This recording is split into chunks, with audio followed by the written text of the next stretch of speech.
محترم بزرگوں دوستوں، وہ شام کیا شام دل نواز تھی جو صبح کے آمد کی خبر دے رہی تھی، جس میں نبیوں کا امام اور رسولوں کا سردار قائد ہونے والا تھا۔ وہ صبح کیا صبح جافزہ تھی، بید بہار لے کر آئی، یہ غریبوں کا والی، یتیموں کا مولا، ضعیفوں کا ملجا، ہادیوں کا ہادی، روشنی کا پیامبر، ظلمتوں کا پردہ در،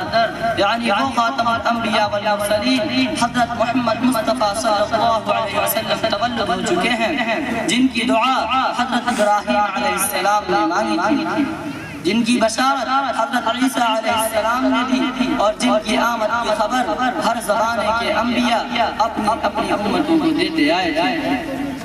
دوشنبہ کا دن، ربیع الاول کا مہینہ، اور اس مہینے کی 9 یا 12 تاریخ وہ انقلاب آخری تاریخ تھی جو دنیا میں ایک نئے انقلاب کا پیش خیمہ تھی، جو ایک نئے دور کے آغاز کا مدعا تھی، جو اس بات کا اعلان کر رہی تھی کہ کفر و شرک کی سیاہی کافر ہونے والی ہے، ظلمتوں کا دور اپنی موت مرنے والا ہے، ہدایت و حقانیت کا آفتاب روشن ہو چکا ہے، دنیا نور الہی سے جگمگانے والی ہے، موسم خزاں رخصت ہوا، موسم بہار آ چکا ہے، سسکتی اور دم توڑتی انسانیت کو حیات نو ملنے والی ہے۔ وہ رسول جس کی صداقت و امانت بچپن ہی سے ضرب المثل بن چکی تھی، جس کے پابندی عہد اور صفائی معاملہ کے اہل دنیا شروع سے ہی گرویدہ تھے، جس کے خصائل حمیدہ اور اصحاب فاضلہ کا سکہ نبوت ملنے سے پہلے ہی سارے عرب میں چلنے لگا تھا، جسے اپنے اور پرائے بھی صادق اور امین کے لقب سے پکارتے تھے، جو راست بازی، ایفاء وعدہ اور عدل پروری کی وہ مثالیں چھوڑ گیا جن کا جواب پہلے تھا آئندہ مل سکے گا۔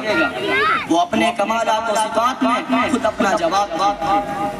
کیا آپ کو عبداللہ بن ابی الحمص رضی اللہ عنہ کا واقعہ یاد نہیں، جنہوں نے آقا مدنی صلی اللہ علیہ وسلم سے خرید و فروخت کا معاملہ کیا تھا؟ کچھ بات ہو چکی تھی، کچھ باقی تھی، وہ پھر آنے کا وعدہ کر کے چلے گئے اور بھول گئے کہ حضور صلی اللہ علیہ وسلم کو روک کر آیا۔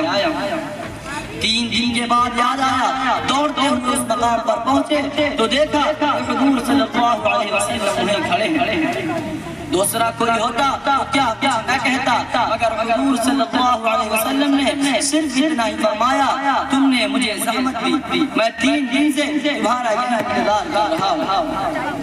کیا خانہ کعبہ میں حجر اسود نصب کرنے کا واقعہ آپ کی فہم و فراست اور عدل پروری کی روشن مثال نہیں؟ جب خانہ کعبہ کی از سر نو تعمیر کے وقت حجر اسود نصب کرتے وقت سخت نزاع ہوا، ہر قبیلہ اس عدد سے خود بہربر ہونا چاہتا تھا، بات اتنی بڑھی تلواریں کھنچ گئی، غریب تھا کہ حدود حرم خون سے لالازار ہو جائے۔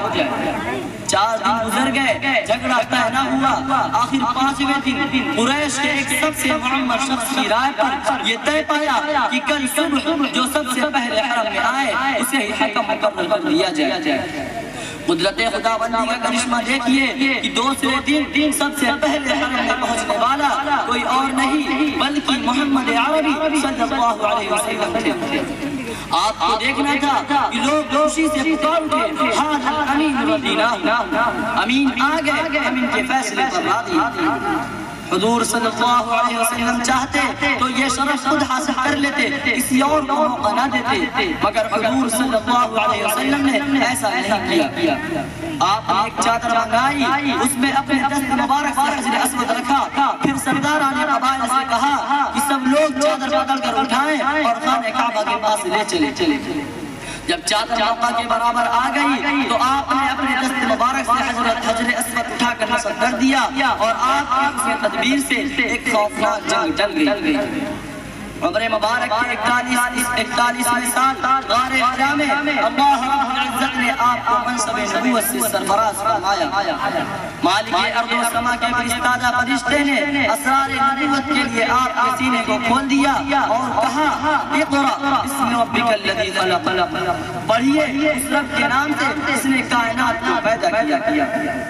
حضور صلی اللہ علیہ وسلم نے پیغام نبوت لوگوں تک پہنچانا شروع کر دیا۔ سب سے پہلے ایمان و اسلام کی دولت سے مشرف ہونے والوں میں حضرت خدیجہ رضی اللہ عنہا، حضرت ابوبکر صدیق رضی اللہ تعالی عنہ، حضرت علی کرم اللہ وجہ، حضرت زید بن حارثہ رضی اللہ عنہ اور حضرت ام ایمن رضی اللہ عنہا ہیں۔ پھر ان حضرات کی کوششوں سے اسلام کا دائرہ پھیلنا شروع ہوا، مگر ابھی تک کھلا تبلیغ کا حکم نہ تھا، لیکن وہ مرحلہ بھی آ گیا اور ارشاد ہوا فاصدع بما تؤمر، جو حکم تم کو ملا ہے اسے علی الاعلان کہہ دو۔ دوسری